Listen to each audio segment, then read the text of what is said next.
ጠቅላይ ሚኒስትር ዶክተር አብይ አህመድ የኢሚግሬሽንና ዜግነት አገልግሎትን የሥራ እንቅስቃሴና አገልግሎት አሰጣጥ ጎበኙ። በጉብኝታቸውም በተቋሙ የኢሚግሬሽንና የዜግነት ጉዳይ አገልግሎት አሰጣጥ ላይ የተከናወኑ ማሻሻያዎችን ተዘዋውረው ተመልክተዋል።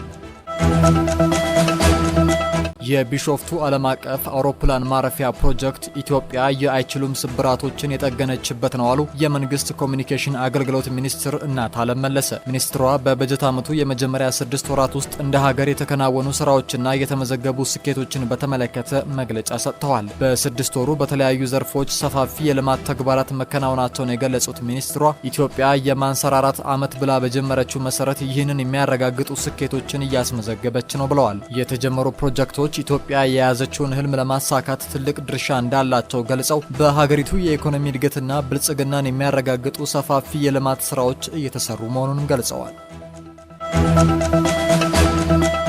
የአማራ ፋኖ ህዝባዊ ድርጅት አፋሕድ ምክትል ሊቀመንበር ኮሎኔል ፋንታው ሞሃባ የሰላም አማራጭን ተቀበሉ። በአማራ ብሔራዊ ክልላዊ መንግስትና በአፋሕድ መካከል በአፍሪካ ህብረትና ኢጋድ አማካኝነት ህዳር 25 2018 ዓ.ም የዘላቂ ሰላም ስምምነት መፈረሙ ይታወሳል። በዚህ መሰረት የድርጅቱ ምክትል ሊቀመንበር ኮሎኔል ፋንታው ሞሃባ የሰላም አማራጭን ተቀብለው ከነሰራዊታቸው ገብተዋል።